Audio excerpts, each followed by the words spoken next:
Hello students, कैसे हो आप सब। आज हम स्टार्ट करने वाले हैं ग्रेविटेशन की सेकंड लेक्चर वीडियो। इसमें हम आज कवर करेंगे, आपको थंबनेल देख के पता चल गया होगा, ग्रेविटी टॉपिक। तो चलिए स्टार्ट करते हैं हम। तो फर्स्ट टॉपिक ये है आज का हमारा ग्रेविटी।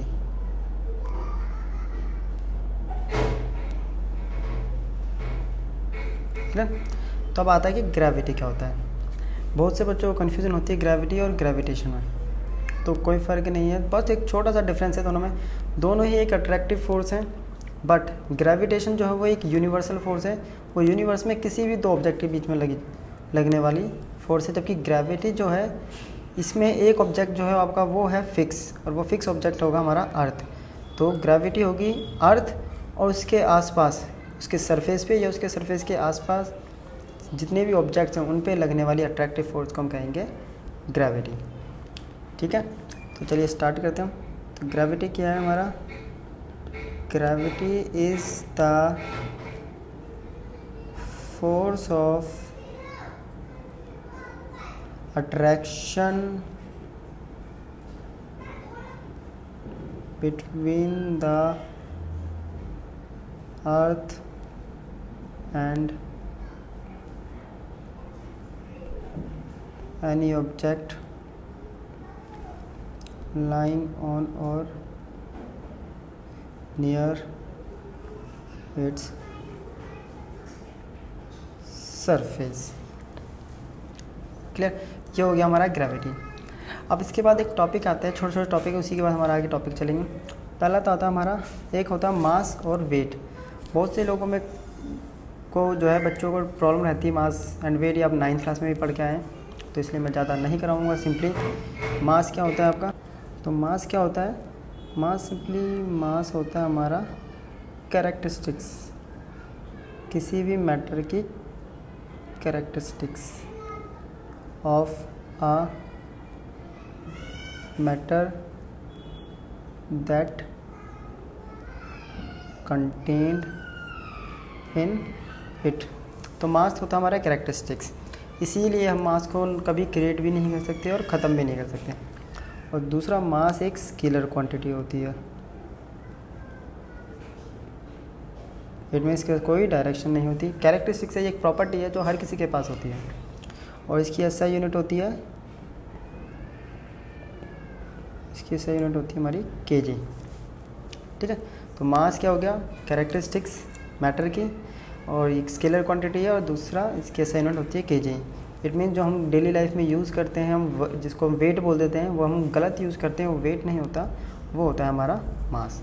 अब नेक्स्ट जो टर्म आएगी इसी से बन जाएगी हमारा वेट। अब वेट क्या होता है? तो वेट को समझाते हैं पहले।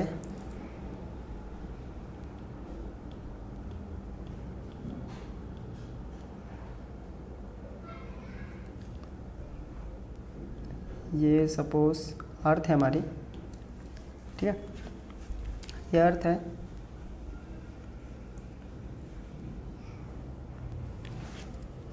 ये एक ऑब्जेक्ट रखा है, इसका मास m है। तो इस पे एक फोर्स लगती है, अर्थ अपनी तरफ खींचेगा। अभी मैंने पढ़ा है ग्रेविटी, ग्रेविटी की वजह से इस पे एक फोर्स लगेगी, वो फोर्स बन जाता है हमारा वेट। तो वो अट्रैक्टिव फोर्स होती है हमारी वेट। वेट जो होता है हमारा एक अट्रैक्टिव फोर्स है जो अर्थ लगाती है किसी भी बॉडी पर, उसके सेंटर की तरह। तो वेट क्या हो गया? Simply it is defined as the force of attraction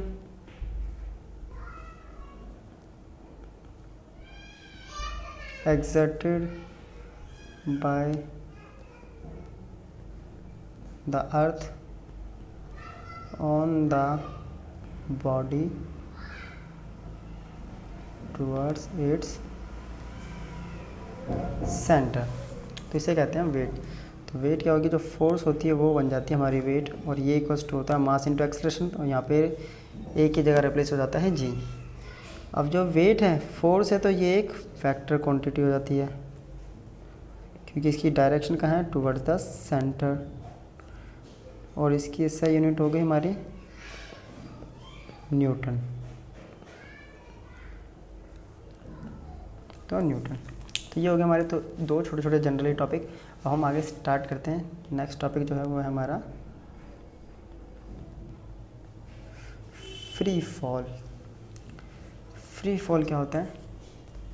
किसी भी ऑब्जेक्ट का गिरना। यहाँ पे वर्ड जो यूज़ कर रहे हैं हम कर रहे हैं गिरना, नॉट गिराना। गिरना और गिराने में दो फ़र्क हो जाता है कि गिरता है कि जब कोई ऑब्जेक्ट तो विदाउट किसी फोर्स के गिरता है, सिर्फ एक अकेली ग्रेविटी उस पर अप्लाई होती है, जबकि गिराने पे हमें एक एक्सटर्नल फोर्स खुद से लगानी पड़ती है। तो ये डिफरेंस हो जाता है फ्री फॉल। तो फ्री फॉल सिर्फ एक ऑब्जेक्ट है, किसी भी ऑब्जेक्ट का ग्रेविटी की वजह से नीचे की ओर गिरना, उसे कहते हैं हम फ्री फॉल। द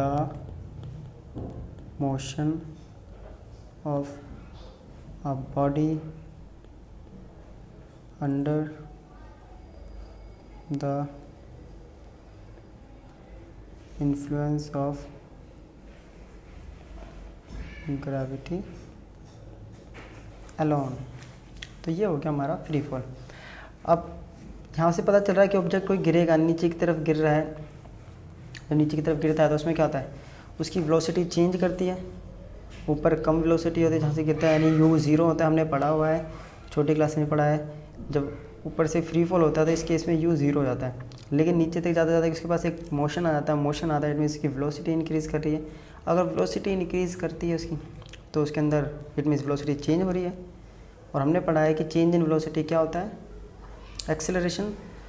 तो उस एक्सेलरेशन को क्या कहते हैं जो ग्रेविटी की वजह से होता है? तो उस एक्सेलरेशन को हम कहते हैं एक्सेलरेशन ड्यू टू ग्रेविटी। इसको जी से डिनोट करते हैं, स्मॉल जी से। तो सिंपली क्या हो गया, it is defined as the constant acceleration produced in a body when it falls freely under the effect of gravity alone. तो उसे कहते हैं हम एक्सेलरेशन ड्यू टू ग्रेविटी। जब कोई ऑब्जेक्ट फ्री फॉल करता है, उसकी एक्सेलरेशन प्रोड्यूस होता है उस बॉडी में, सिर्फ किसकी वजह से, ग्रेविटी की वजह से कहते हैं एक्सेलरेशन ड्यू टू ग्रेविटी। जी से डिनोट करते हैं। इसकी वैल्यू होती है 9.8 मीटर पर सेकंड स्क्वायर। वही वैल्यू, इसकी वैल्यू को हम कैलकुलेट करेंगे आगे। अब इसकी डायरेक्शन कहाँ होती है, नीचे की तरफ आ रहा है तो इसकी डायरेक्शन होगी हमेशा, its direction is towards the center of अर्थ के सेंटर की तरफ होगी इसकी डायरेक्शन। क्लियर?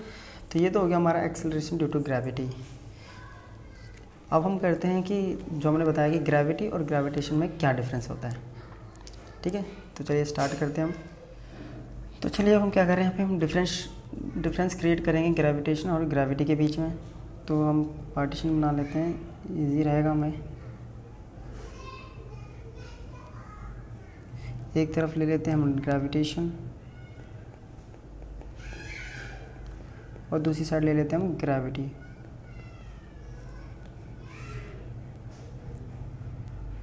ठीक है, अब सबसे पहले आता है ग्रेविटेशन। अभी मैंने थोड़ी देर पहले आपको बताया था ग्रेविटेशन को क्या है, अट्रैक्टिव फोर्स है लेकिन यूनिवर्स में लगने वाली force of attraction between two bodies in universe. जबकि क्या होती है, ग्रेविटी फोर्स ऑफ अट्रैक्शन है, but force of attraction between, इसमें एक ऑब्जेक्ट हमारा फिक्स है, एक बॉडी, वो है अर्थ, एंड ऑब्जेक्ट लाइंग नियर और ऑन इट्स सरफेस। फर्स्ट हो गया। अब सेकंड, ग्रेविटेशन को कैलकुलेट करने के लिए हमारे पास फॉर्मूला होता है। द फोर्स ऑफ ग्रेविटेशन कैसे निकालते हैं हम? Simply F equals to G m1 m2 और अपॉन में r स्क्वायर। यहाँ पे मास m1 m2 मास हो जाता है ऑब्जेक्ट्स का और r उन दोनों के बीच का डिस्टेंस। जबकि फोर्स ऑफ ग्रेविटी निकालने के लिए हमें अप्लाई करना पड़ता है, इक्वल्स टू होता है हमारा mg। क्लियर। तीसरा आता है इनकी डायरेक्शन। ग्रेविटेशन की जो डायरेक्शन होती है, अगर मेरे पास दो ऑब्जेक्ट हैं ए एंड बी, तो उनके बीच की डायरेक्शन क्या होगी? The direction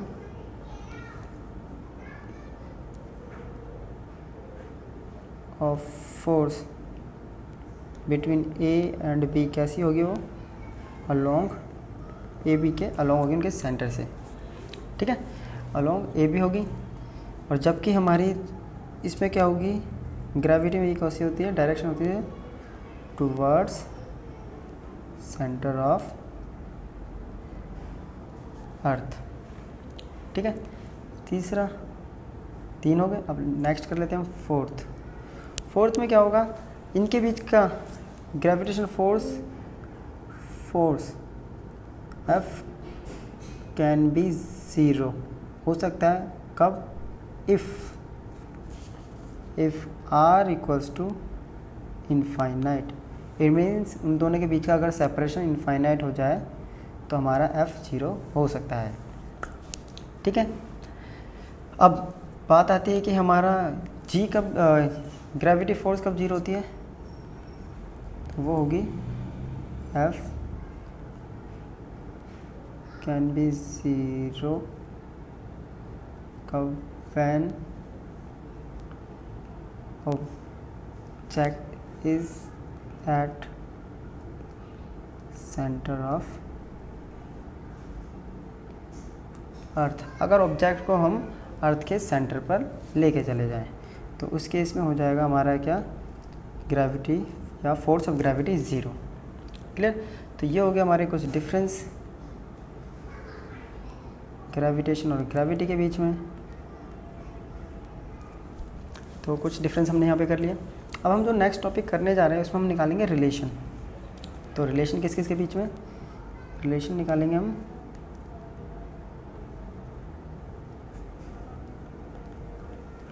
relation between small g and capital G। It means acceleration due to gravity and gravitational constant में। इसके लिए क्या करना पड़ेगा? इसको जब भी हम निकालते हैं सबसे पहले हमें एक अजम्पशन लेनी पड़ेगी। उसमें अजम्पशन हमें करना है कि अर्थ को हमें एक स्फेरिकल बॉडी मानना पड़ेगा। ठीक है, तो सबसे पहले क्या है? अर्थ क्या है? Consider earth to be a spherical body of mass, जिसका हम मास ले लेते हैं कैपिटल M से, रेडियस कैपिटल R कहाँ से? वो भी सेंटर से, सेंटर O। ठीक है, तो हमने इसके सेंटर, ये हो गया हमारा सेंटर O, इसका मास है कैपिटल M और रेडियस कितना हो गया इसका? तो रेडियस हमने ले लिया इसका, लेट किया हमने capital R।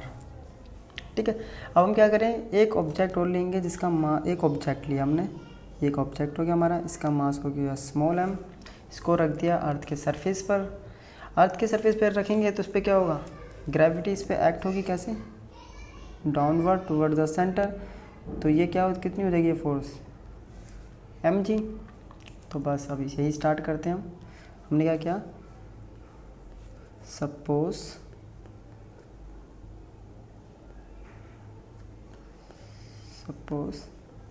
a body of mass small m placed on the surface of अर्थ। अब क्या होगा यहाँ पे?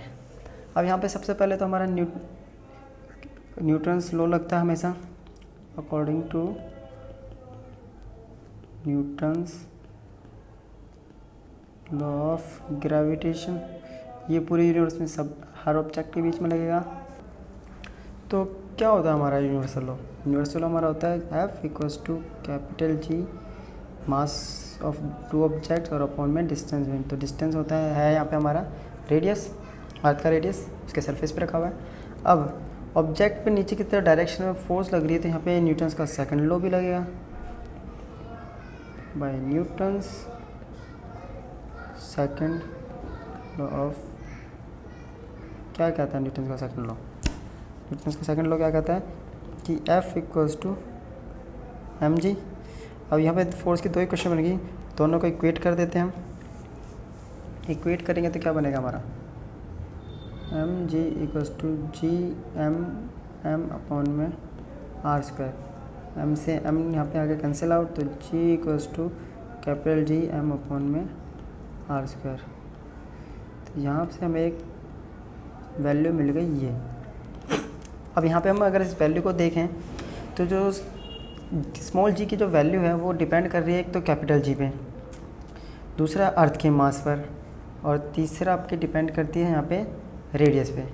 लेकिन यहाँ पे ऑब्जेक्ट का तो कोई भी वैल्यूज़ नहीं आ रही है, तो इट मीन्स ऑब्जेक्ट के किसी भी क्वांटिटी पर हमारी g की वैल्यू डिपेंड नहीं करती। तो g is independent of mass, shape and size of object. But किस किस पे डिपेंड कर रही है? Depends on mass and radius of अर्थ। अब इसकी वैल्यू कैलकुलेट करते हैं, तो हमें पता है कैपिटल G की वैल्यू होती है 6.67 into 10 to the power -11 newton metre square पर kg स्क्वायर। ठीक है, ये होती है। अर्थ का मास ऑफ अर्थ जो होता है वो होता है 6 into 10 to the power 24 kg। Earth का रेडियस होता है 6.4 into 10 to the power 6 metre. इस वैल्यू को पुट करते हैं यहाँ 6.67 into 10 to the power -11, mass 6 into 10 to the power 24, radius 6.4 into 10 to the power 6 और इसका स्क्वायर। सॉल्व करेंगे तो वैल्यू आती है ये 9.8 मीटर पर सेकंड स्क्वायर। तो ये होती है हमारी G की वैल्यू। क्लियर? अब G की वैल्यू निकल गई। अब हम निकालेंगे यहाँ पे इसकी हेल्प से मास। तो हम निकालेंगे यहाँ पे इसका मास एंड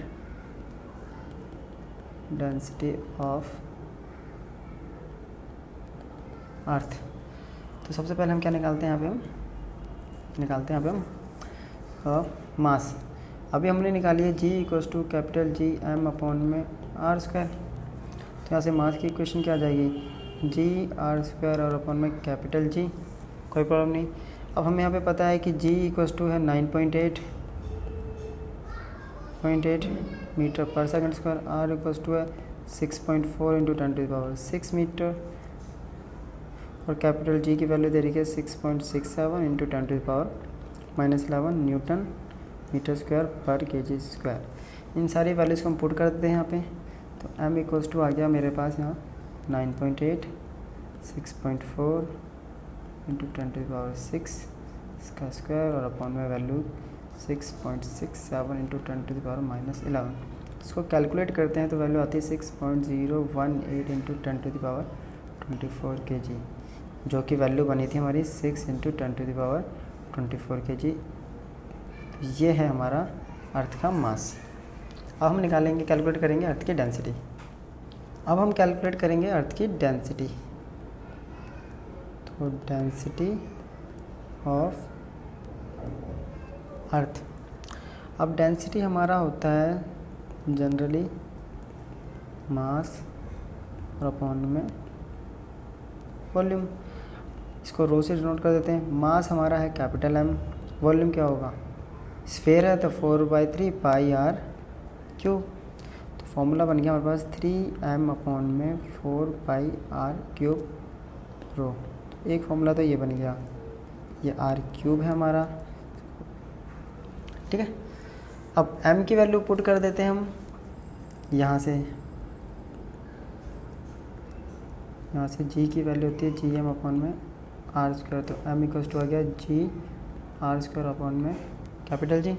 इस वैल्यू को मैं यहाँ पुट कर देता हूँ तो क्या आएगी वैल्यू, 3 वैल्यू आ रही है G/r² और अपॉन में 4πr³ और इंटू G, ठीक है। r³ से ये कट गया और कुछ कट नहीं रहा हमारे पास, फॉर्मूला जो बच रहा है कैंसिल आउट हो गया। हमारे पास फॉर्मूला मिल रहा है रो इक्वल्स टू 3G/4πrG, एक फॉर्मूला ये मिल गया। अब इसमें सारी वैल्यूज पुट करते हैं हम, 3 × 9.8 अपॉन में 4 × 3.14, r की वैल्यू और g की वैल्यू। इसको जब सॉल्व करेंगे तो वैल्यू आती है हमारे पास 5.5 × 10⁻³ kg/m³। तो ये आ गई हमारी वैल्यू। इसको हम ये भी लिख सकते हैं कि रो इक्वल्स टू, अगर इसको 10 की पावर्स में नहीं लिखते तो सिंपली रो इक्वल्स टू जाता है हमारा 5500 kg/m³, अगर 10 की पावर्स में। तो ये हो गई हमारी डेंसिटी। तो हमारा थ्योरी तो इसके जो टॉपिक्स हमने किए हैं, अब इन पे करते हैं हम कुछ न्यूमेरिकल्स ट्राई कर लेते हैं, तब ये और ज़्यादा अच्छे से क्लियर हो जाएगा। तो चलिए स्टार्ट करते हैं। चलिए अब इन टॉपिक्स पे हम कुछ क्वेश्चंस कर लेते हैं। तो हमारा फर्स्ट क्वेश्चन है, 2 lead spheres of 20 cm and 2 cm diameter respectively are placed with centers 100 cm apart. Calculate the attraction between them given the radius of the earth as 6.37 × 10⁸ cm and its mean density as 5.53 × 10⁻³ kg/m³. Specific gravity of lead equals to 11.15. If the lead spheres are replaced by the brass sphere of same radii, would the force of attraction be same? तो इस question में हमें दो part हैं हमारे। तो पहले हम फर्स्ट हाफ करते हैं। तो फर्स्ट हाफ में हमें बोला है 2 लेड स्फेयर हैं जिनका डाया है 20 सेंटीमीटर। डाया 20 सेंटीमीटर है तो रेडियस हो जाएगा हमारा 20/2 सेंटीमीटर, इट मीन्स 10 सेंटीमीटर। और अगर उसे मीटर में कन्वर्ट करेंगे तो 0.10 मीटर। ऐसे ही हम R2 निकाल लेते हैं, वो दे रखा हमें 2 सेंटीमीटर, मीटर में कन्वर्ट करते हैं 0.01 मीटर। इन दोनों के बीच का जो सेपरेशन है वो हमें दे रखा है 100 सेंटीमीटर, इट मीन्स 1 मीटर। हमें इन दोनों के बीच में फोर्स ऑफ यानी अट्रैक्टिव फोर्स निकालनी है, जबकि अर्थ का रेडियस जो है कैपिटल R से डिनोट करते हैं हम, वो दे रखा है 6.37 × 10⁸ सेंटीमीटर। मीटर में कन्वर्ट करेंगे तो 6.37 × 10⁸ × 10⁻⁻2 मीटर। तो वैल्यू आएगी 6.37 × 10⁻⁶, ये निकल गया। अब हमें यहाँ पे मीन डेंसिटी हमें गिवन है अर्थ की, वो गिवन है 5.53 × 10⁻³ kg/m³। अब हमें क्या करना है, अब यहाँ पे हमें एक चीज़ और गिवन है स्पेसिफिक ग्रेविटी। अब क्वेश्चन ये आता है कि स्पेसिफिक ग्रेविटी क्या होता है। तो हमने ये छोटी क्लासेस में पढ़ा हुआ है, 9th में भी पढ़ा हुआ है। स्पेसिफिक ग्रेविटी 2 नाम से होता है, स्पेसिफिक ग्रेविटी या इसको हम कहते हैं रिलेटिव डेंसिटी। रिलेटिव डेंसिटी तो सिंपली हमारा रिलेटिव डेंसिटी क्या होता है, relative density equals to ratio होता है हमारा डेंसिटी ऑफ सब्सटेंस और अपॉन में डेंसिटी ऑफ वाटर। अब यहाँ पे सब्सटेंस है हमारा लेड, तो ये तो हो जाएगा हमारा डेंसिटी ऑफ लेड, और वाटर की डेंसिटी होती है 10⁻3, ये हमें दे रखा है 11.5। तो लेड की डेंसिटी कितनी आ गई, इसको हम मान लेते हैं रो डैश, तो 11.5 × 10⁻3 kg/m³। तो ये निकल गई हमारी लेड की डेंसिटी।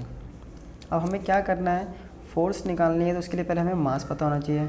तो सबसे पहले हम निकालते हैं, हम मास कैलकुलेट करते हैं। तो मास ऑफ फर्स्ट लेड,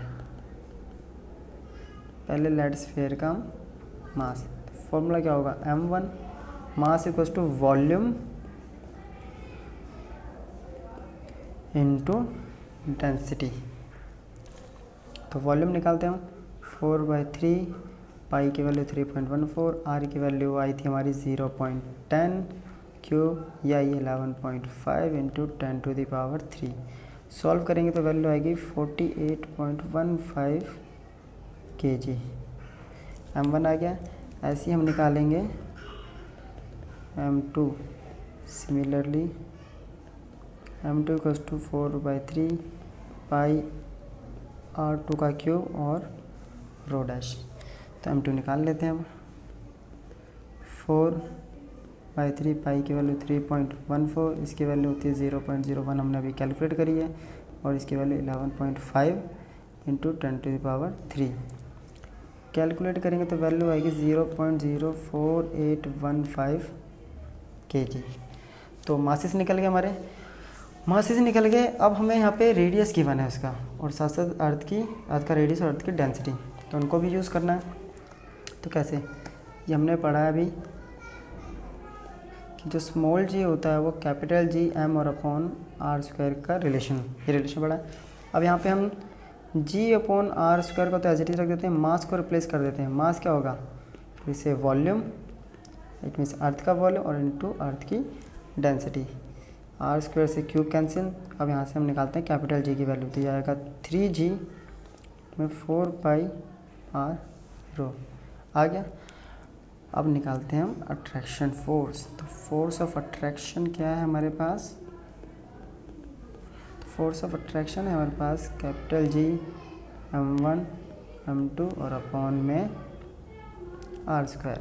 तो पहले हम वैल्यू पुट कर देते हैं। जी की वैल्यू है 3g m1 m2, ये पुट कर दिया, नीचे 4 πr रो बच गया और साथ साथ बच गया आर स्क्वायर। अब क्या करते हैं, यहाँ इन सब की वैल्यूज़ को पुट करते हैं और आंसर निकालते हैं। वैल्यू पुट करते हैं हम, 3g की वैल्यू 9.8, मास हमने निकाला है 48.15 और 0.04815, नीचे 4 पाई की वैल्यू 3.14, फिर आपकी आएगा रेडियस, वो था 6.37 इंटू 10⁻6, डेंसिटी 5.53 10⁻3, और सेपरेशन का स्क्वायर इट मीन्स 1 का स्क्वायर। इन सबको जब सॉल्व करेंगे तो वैल्यू आएगी 15.4 इंटू 10⁻11 न्यूटन। तो ये तो हो गया अब हमारा फर्स्ट हाफ कंप्लीट। सेकंड क्या कह रहा था कि अगर लेड की जगह ब्रास रिप्लेस कर देते हैं। अब ब्रास की जो डेंसिटी होती है, ब्रास की डेंसिटी जो होती है वो लेड की डेंसिटी से कम होती है। लेड मीन्स पीवी, तो उससे कम होती है। तो डेंसिटी कम है तो ब्रास का जो मास होगा, ब्रास का, वो भी क्या होगा, इससे पीवी के मास से कम होगा। और हमें पता है कि फोर्स जो है वो डिपेंड करती है मासेस के प्रोडक्ट है। अगर मास कम है तो फोर्स भी कम आएगी, तो इट मीन्स फोर्स क्या हो जाएगी, F will be decrease, same नहीं रहेगी, डिक्रीज हो जाएगी। तो ये हो गया हमारा क्वेश्चन कंप्लीट। चलिए नेक्स्ट क्वेश्चन कर लेते हैं हम। क्वेश्चन है हमारा, compare the gravitational acceleration of the earth due to attraction of the sun with that due to attraction of the moon, given that mass of sun ms equals to 1.99 into 10⁻30 kg, mass of moon mm equals to 7.35 into 10⁻22 kg, distance of sun from earth res equals to 1.49 into 10⁻11 meter, and distance of moon from earth rem equals to 3.84 into 10⁻8 meter। क्या कह रहा है हमें, acceleration due to gravity, sorry acceleration, gravitational acceleration earth का due to attraction of sun और due to attraction of moon हमें calculate करना है। तो हमें क्या क्या गिवन है, सबसे पहले वो लिख लेते हैं। हमें यहाँ पे मून, सन का मास गिवन है 1.99 इंटू 10⁻30 kg। मून का मास गिवन है 7.35 10⁻22 kg। सन और अर्थ के बीच का डिस्टेंस हमें गिवन है, वह है 1.49 इंटू 10⁻11। और मून और अर्थ के बीच का भी डिस्टेंस हमें गिवन है 3.84 इंटू 10⁻। तो हमें यहाँ पे जी की वैल्यू निकालनी है। तो कैसे स्टार्ट करेंगे? तो सबसे पहले हमें पता है कि इनके बीच में अट्रैक्टिव फोर्स लग रही होगी, तो वही निकालते हैं। Force of attraction between earth and sun कितना होगा? अर्थ एंड सन के लिए FES यूज़ कर लेते हैं। तो जी अर्थ का मास, सन का मास और अपॉन में इन दोनों के बीच का डिस्टेंस है RES इसका स्क्वायर। और साथ साथ फोर्स हमारा इक्वल होता है मास इनटू एक्सेलरेशन। ये हो गया जी ME MS और RES स्क्वायर। तो ME से ME ख़त्म, यहाँ से हमारा इक्वेशन निकल जाएगी जी की, जो हमें निकालना है। जी MS और अपॉन में RES का स्क्वायर, इक्वेशन फर्स्ट। ऐसे ही हम करेंगे सेकंड केस जो हम लेंगे, force of attraction between earth and moon. तो इसके लिए क्या होगा? सेम बिल्कुल जी ME MM और अपॉन में REM का स्क्वायर। फिर FEM की वैल्यू पुट करेंगे फोर्स की, तो फोर्स क्या होगा? मास ऑफ अर्थ और इनटू जी ऑफ EM। ठीक है, मास ऑफ अर्थ आ गया GME हो गया। फिर से ये कैंसिल, तो GEM की वैल्यू आ गई GMM अपॉन में RE। क्वेश्चन 2 कंपेयर करना, तो कंपेयर करने के लिए सबसे पहले क्या करते हैं? डिवाइड करते हैं। तो डिवाइड कर देते हैं, डिवाइड इक्वेशन फर्स्ट बाय 2। तो क्या होगा? GES और अपन में GEM। ES कितना है हमारा? GMS और अपन में बचा है RES का स्क्वायर। यहाँ पे हो जाएगा REM का स्क्वायर और GMM। तो G से G कैंसिल, क्लियर। तो एक रिलेशन मिल गया हमारे पास यहाँ पे MS अपॉन में MM और REM स्क्वायर अपॉन में RES इसका स्क्वायर। अब हम इनकी वैल्यूज पुट कर देते हैं। वैल्यूज पुट करते हैं, इसका मास है 1.99 इंटू 10⁻30, रेडियस है 3 और डिस्टेंस है 3.84 इंटू 10⁻8 इसका स्क्वायर। नीचे है हमारा 7.35 इंटू 10⁻22, ये डिस्टेंस है 1.49 इंटू 10⁻11। इसको जब सॉल्व करेंगे तो वैल्यू आएगी 179.8। ये किस किस का बीच में है? GES और अपन में GE। तो रेशियो क्या आ गया हमारा? ये निकालना था हमें। तो GES ratio GE equals to आ गया 179.8 रेशियो 1। तो ये है हमारा फाइनल आंसर। तो ये क्वेश्चन हो गया हमारा कंप्लीट। चलिए एक और क्वेश्चन कर लेते हैं हम। क्वेश्चन है हमारा, if the radius of earth shrinks by 2%, mass remaining constant, then how would the value of acceleration due to gravity change.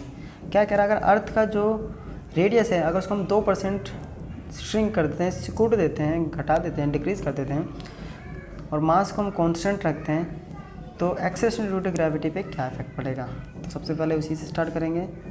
Acceleration due to gravity होता है GM अपॉन में R स्क्वायर। इसको पहले क्या करते हैं? हम बोथ साइड लॉग ले लेते हैं, टेकिंग लॉग बोथ। तो क्या हो जाएगा? ये हो जाएगा log G, हो गया log GM अपॉन में। अब G और M है हमारे मल्टीप्लाई में, और जब log मल्टीप्लाई में होता है तो वो क्या हो जाता है हमारा? log M into N। तो log M प्लस N हो जाता है। ये कर दिया हमने log, और नीचे रह गया हमारा log R स्क्वायर। इसको ऊपर लेकर आएंगे तो ये माइनस में हो जाएगा, तो आ गया log g plus log capital M, power में है तो क्या हो जाएगा -2 log r, और यहाँ बचा हमारा log g। अब क्या करते हैं, बोथ साइड डिफ्रेंशिएट कर देते हैं। डिफ्रेंशिएट करने से पहले हमें पता है कि यहाँ पे g कांस्टेंट है और यहाँ पे हमें m भी क्या बोला है, कांस्टेंट, तो इनका डिफ्रेंशिएशन तो हो जाएगा 0, तो वही करेंगे हम, डिफ्रेंशिएटिंग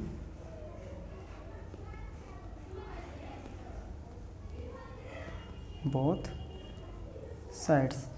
डिफ्रेंशिएट करेंगे, log g का डिफ्रेंशिएशन हो जाएगा dg बाई में g, यहाँ पे कैपिटल G का हो जाएगा कांस्टेंट है तो 0, m कांस्टेंट है तो 0, और ये आ जाएगा -2 dr बाई r, माइनस यहाँ पे था उसका माइनस का माइनस dr बाई r। तो यहाँ से dg की वैल्यू आ गई, dg बाई g की वैल्यू आ गई -2 dr बाई r। अब हमें गिवन है, क्या गिवन है कि जो dr बाई r है, dr बाई r है वो डिक्रीज़ कर रहा है, कितना परसेंट, 2%, तो 2% मीन्स -2 बाई 100।